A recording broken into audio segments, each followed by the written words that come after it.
As we post this video, it is that time of year when we in the United States celebrate our country's origin story on the 4th of July. So it is a very appropriate time to share with you our recent visit to the American Revolution Museum in Yorktown, Virginia. The exhibits here share the story of our nation's founding, starting with its time as 13 separate British colonies, through the Revolutionary War and to the creation of a more perfect union among the new citizens of these United States. So join us today as we celebrate Independence Day and party like it is 1776. Yorktown is a fitting home for this museum, as it was here that one of the deciding battles of the Revolutionary War took place. Fighting between England and the American colonies would continue for a couple more years after the Battle of Yorktown. But even though the colonists' victory at Yorktown wasn't the end, it is definitely considered the beginning of the end of the war. We're going to share with you the exhibits inside the museum, as well as some outdoor exhibits that were even more immersive than what we saw indoors. The indoor exhibits start by telling the story of colonial life before the Revolution. There are artifacts from that time period, including a coronation portrait of King George III. The story is told of the increasing animosity between the colonists and their former homeland. The colonists, as you may remember, resented the increasing taxes on everyday goods that England was imposing on them, all while the colonists had no one representing them or their interests in the English government.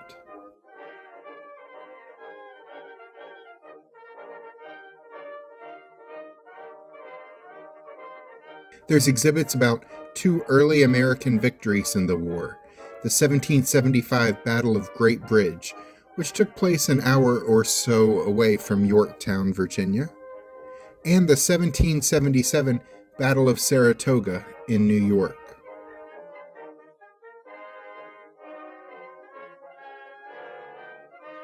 The museum's exhibits contain almost 500 artifacts from the colonial and revolutionary period, which helped illustrate what life was like leading up to and during the Revolutionary War for the colonists, the enslaved people who lived in the colonies, and the Native American neighbors who often felt compelled to pick a side during the war.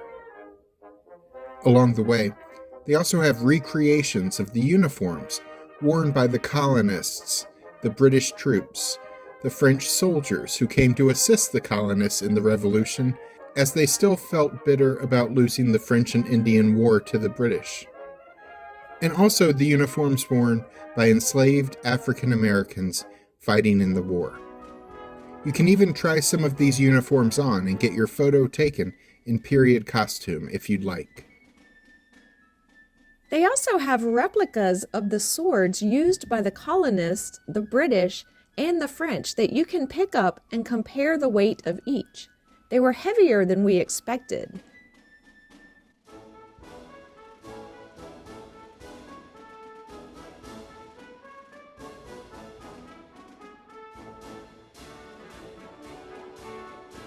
There are several theaters you can stop in to see documentaries about the war and those involved, including one near the end of your tour called The Siege of Yorktown that takes place in a 180-degree surround screen theater with 4D special effects.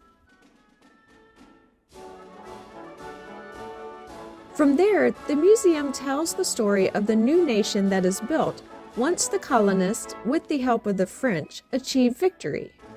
From the 1783 Treaty of Paris officially ending the war through the aftermath in the former colonies, including the acceptance of the U.S. Constitution and the subsequent formation of the U.S. government, which has continued to this day. Finally, there is a gallery called The American People that shares how the new national identity affected the first-generation Americans, including the enslaved people and Native Americans, and even how our independence and form of government affected the world outside America as well. The gallery examined the various freedoms that were promised to American citizens and how we eventually came to ensure that those freedoms were put into effect for all Americans, and how those freedoms still need to be defended today.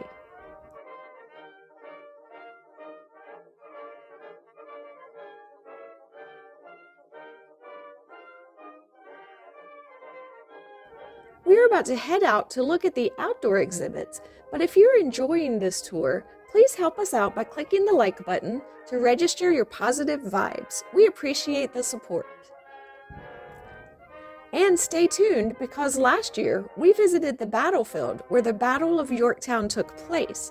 We will provide a link so you can see where all the action happened at the end of this video. Outside the museum, there are a couple of different exhibits that we found to be even more fascinating than the indoor galleries. First, we came to the recreation of a colonial encampment.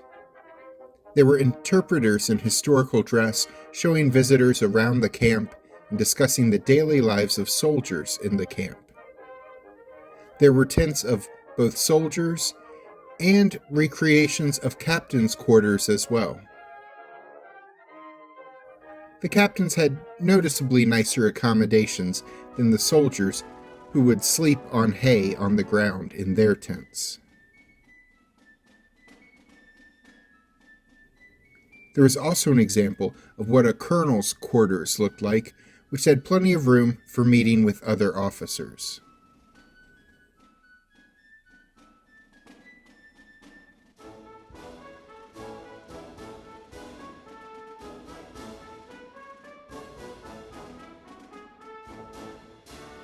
There was an earthen kitchen on display that was made based on the specifications of a 1779 troop regulation document.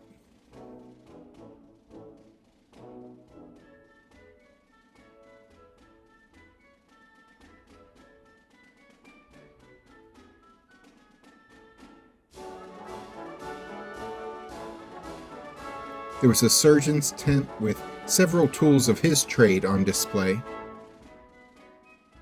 The summary of that presentation is that you shouldn't seek medical assistance from a surgeon in the 1700s.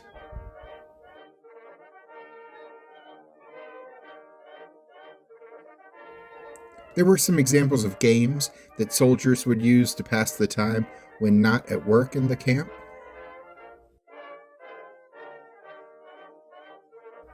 Several times throughout the day, there was a demonstration of how to load and fire a flintlock musket. After the demonstration, the interpreter allowed interested guests to pose with the musket.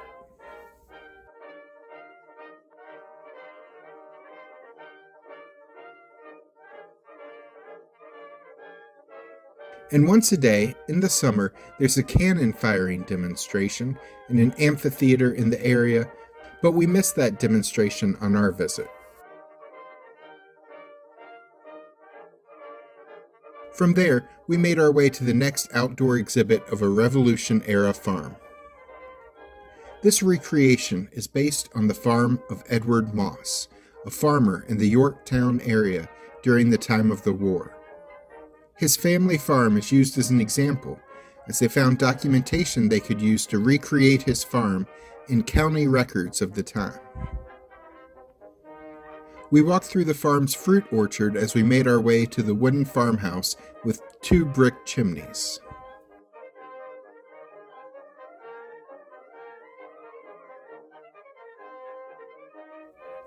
A historic interpreter discussed some of the work that took place in the family home and gave us a tour of the place.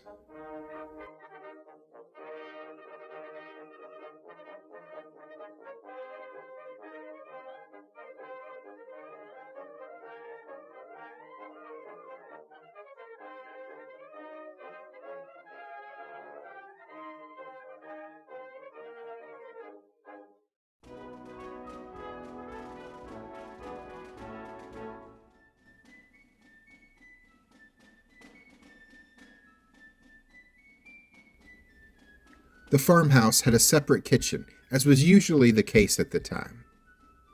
The family cook shared with us information about period dishes and the ingredients. She was cooking a meal as she talked to us, though I was a bit distracted by a chicken's attempted interaction with a cat who ignored her. So it goes. The kitchen garden was right outside, where we saw how vegetables were grown and harvested in the late 1700s.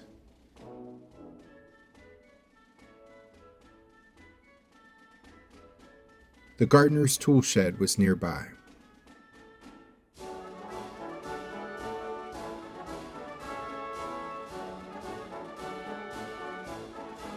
That brings us to a sad part of life in America and around the world in the 1700s, slavery. A small log cabin represented the quarters where enslaved people lived. A farm of this size could have about 10 or so enslaved people. The historical figure whose farm this recreation is based on, Edward Moss, owned 6 enslaved people. Owned is in quotation marks there. Nearby was a tobacco barn. Of course, tobacco was a major cash crop of the time for the colonies. We learned that it would take a year and a half between planting the seeds to actually being able to sell the tobacco for a profit.